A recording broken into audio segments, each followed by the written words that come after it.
In part 1, we learned that the R500 was a car that compromised on absolutely everything for outright performance. 230 horsepower coupled with a weight of just 460 kilograms. It's an experience that tickles the senses, allowing the driver to fully immerse themselves in the environment and the thrill of driving. Back to basics, the lack of windscreen and oversized exhaust travelling down either side of the car never let you forget what you're in. Join us again as we continue our journey right to the heart of the Scottish Highlands, Glen She, the UK's highest road. We're going to start heading down.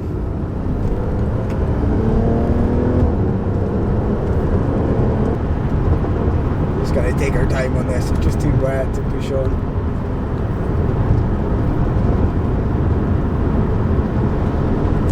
Just admire the views. A roller coaster, this.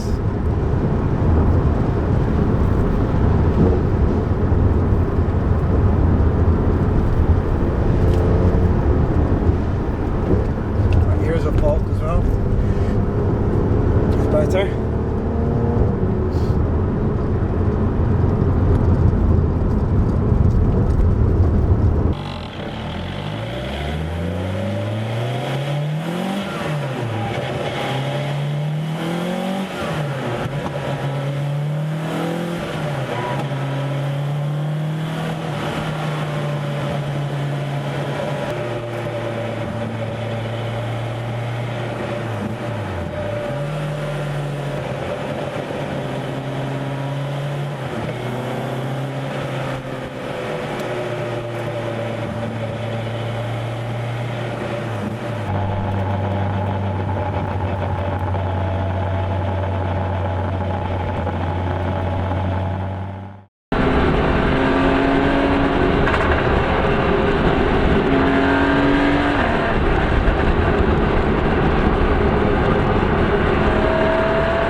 We made progress along the narrow stretches of road. Both cars were easy to position and able to cope with the imperfections in the road surface perfectly.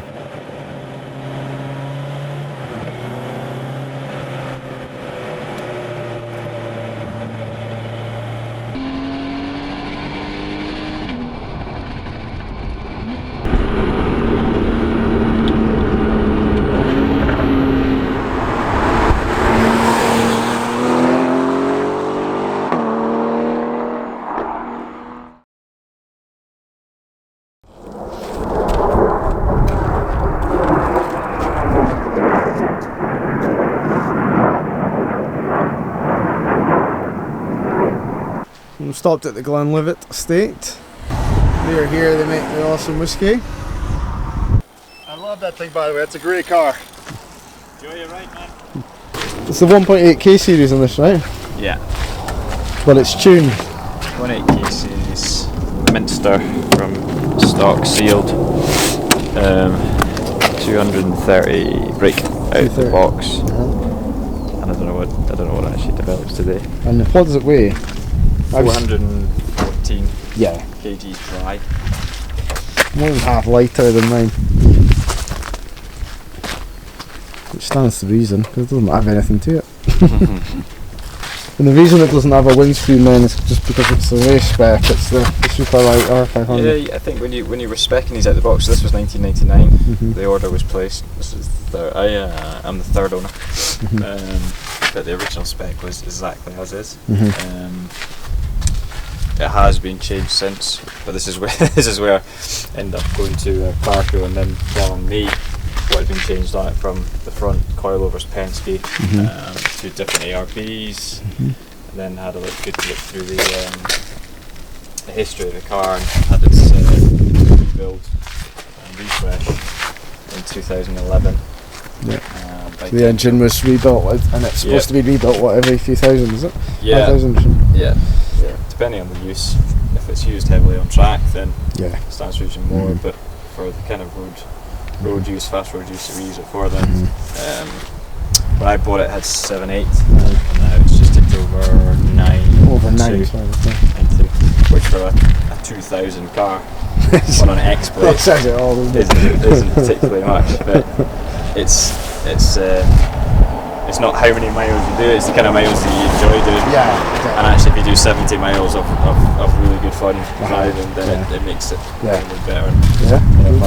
We're away going to do cars for an extra 60 miles, which will be miserable. But yeah. No, it's awesome. I noticed as well when you were behind me, when you accelerated, your lights got brighter. Oh, I just did the alternator. Yeah.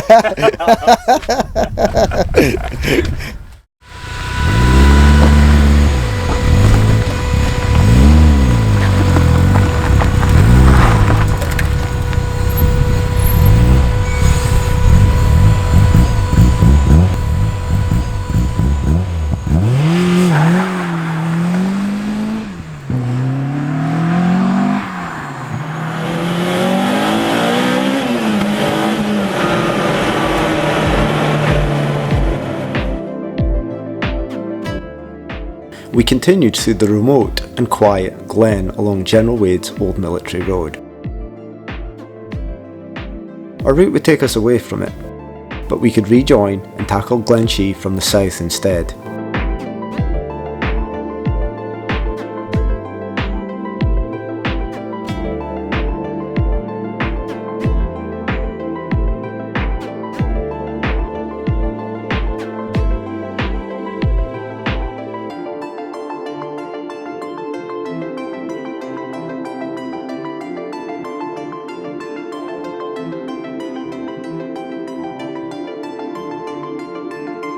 Unfortunately, General Wade had other plans for us.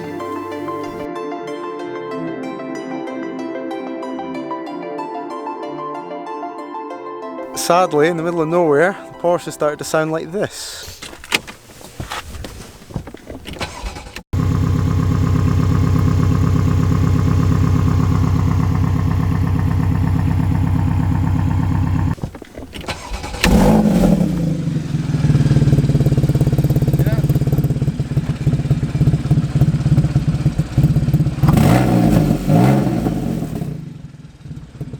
Sounds like the exhaust's blowing on it. No lights whatsoever. We're thinking something's blowing on the manifold or the exhaust. It's running fine, it's just making a horrible noise, especially at idle. I think we're going to try and nurse it to the nearest town, and I'm going to phone the local dealer and ask what to do. But yeah, I'll have to cut here. Thanks for watching, and not exactly the end we wanted.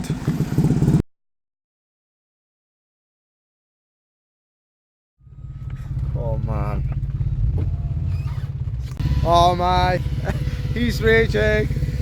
My exhaust's blowing. Trying to get the roof up, my interior's wet. This is probably the worst driving trip ever.